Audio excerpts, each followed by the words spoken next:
Оказва се, че ако човек иска да знае истината, цялата истина и само истината за фактите от миналото, той трябва да чете не български, а македонски вестници. Ето вижте какво гениално откритие са направили братята македонци. Орфей бара Еуридика у Адот.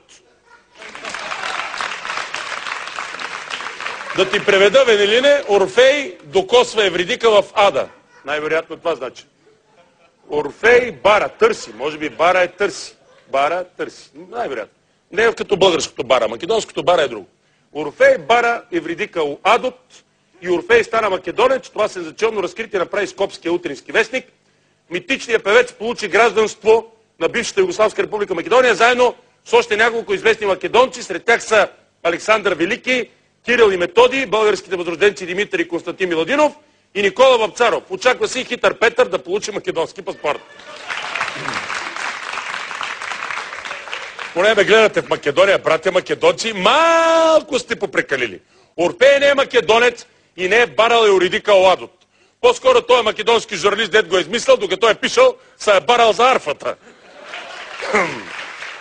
Виж това, че българският хитър Петър щел да взема македонски паспорт, някак си е по-възможно. Това е Инкен Бидон.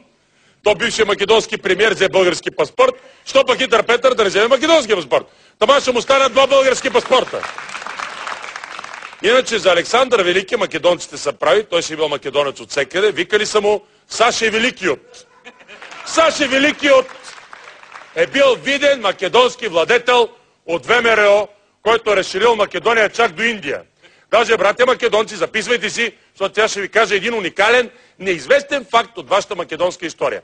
Когато отишъл в Индия, Саше Великиот не е бил сам. Той е водил със себе си и светите братя на македонската азбука Кирил и Методий, които научили индийските слонове да говорят на македонски език.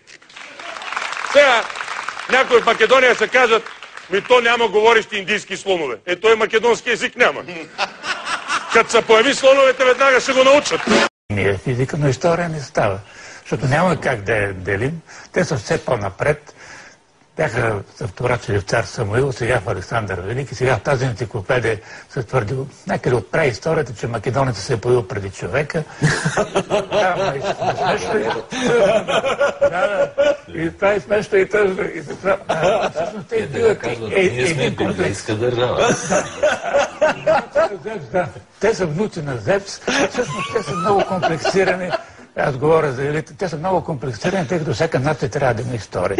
Аз си казвам, добре, вашата история започва пред Тито, след Втората световна война. Това си е вашата история. Не пипайте за нашата история, и това не може да се разберем. Няма как да се разберем.